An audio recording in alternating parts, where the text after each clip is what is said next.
Là, il fait... T'es à 30-35. Et encore, c'est des blés courts.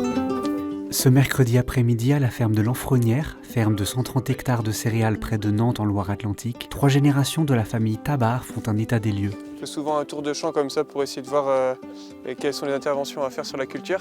Et les cultures, c'est souvent des choses très subtiles et l'expérience compte énormément.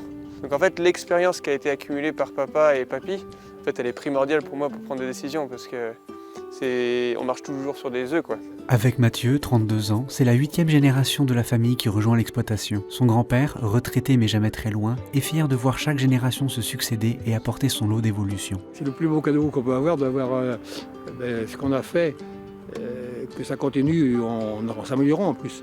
Parce que ce qu'on a fait nous, par rapport à ce qui est aujourd'hui, il n'y a pas de comparaison, quoi. Donc l'évolution, elle est bénéfique, je pense. Le père de Mathieu, Patrice, encore actif, partage ce sentiment. Quand on arrive en fin de carrière et qu'on a l'impression d'avoir fait le tour de sa profession et de se remettre en cause et d'arriver sur la production à la ferme transformée et valorisée en direct, pour moi c'est une bonne finalité. Patrice, qui travaille sur la ferme depuis 1989, a fait passer la ferme du conventionnel au bio dans les années 2000.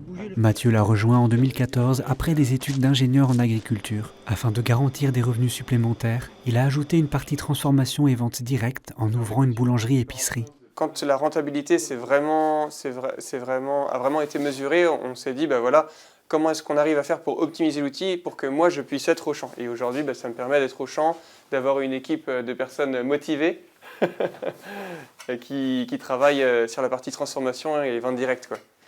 Donc là, on arrive vraiment à ce qui était l'objectif de départ, c'est-à-dire de pouvoir être agriculteur en ayant un revenu correct qui soit assuré. Objectif rempli pour Mathieu, qui a apporté sa touche personnelle à l'exploitation avec l'approbation de son père et son grand-père. Son fils de 2 ans et demi aime déjà passer du temps à la ferme. Mathieu espère, sans l'y forcer, que la 9e génération prendra le relais, le moment venu. C'est complètement normal que la jeune génération arrive avec de nouvelles idées. Déjà parce qu'elle a grandi dans un monde légèrement ou très différent par rapport aux parents.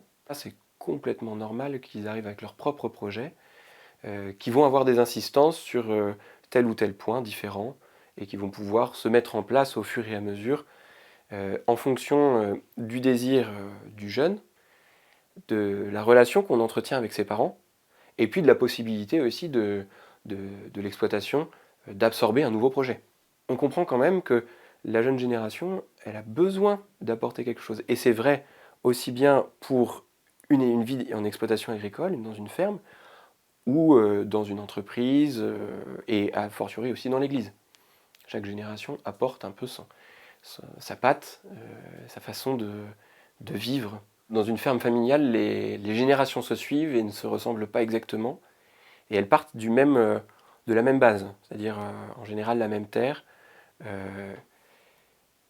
Et donc le projet va permettre à la génération qui arrive déjà de s'affirmer comme étant, d'une certaine manière, étant compétente dans le domaine déjà mis en place par les générations précédentes, et puis dans quelque chose en plus. Cette terre qui est vivante, chaque génération va peut-être la comprendre un peu différemment. Va comprendre le vivant peut-être de manière un peu différente.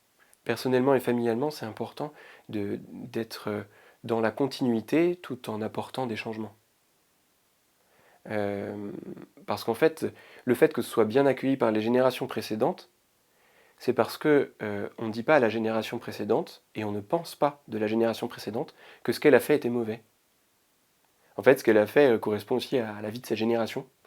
Et puis, chaque génération va apporter sa pierre à l'édifice pour construire ce qu'on pourrait, appeler un genre de projet familial ou de projet d'exploitation familiale sur plusieurs générations, dans un même lieu, avec les mêmes terres, et en fonction du temps, on ne fait pas la même chose, mais aussi parce que il y a des contraintes économiques qui vont faire qu'on va s'orienter plus vers de la transformation à la ferme, ou on va s'orienter vers du bio, etc.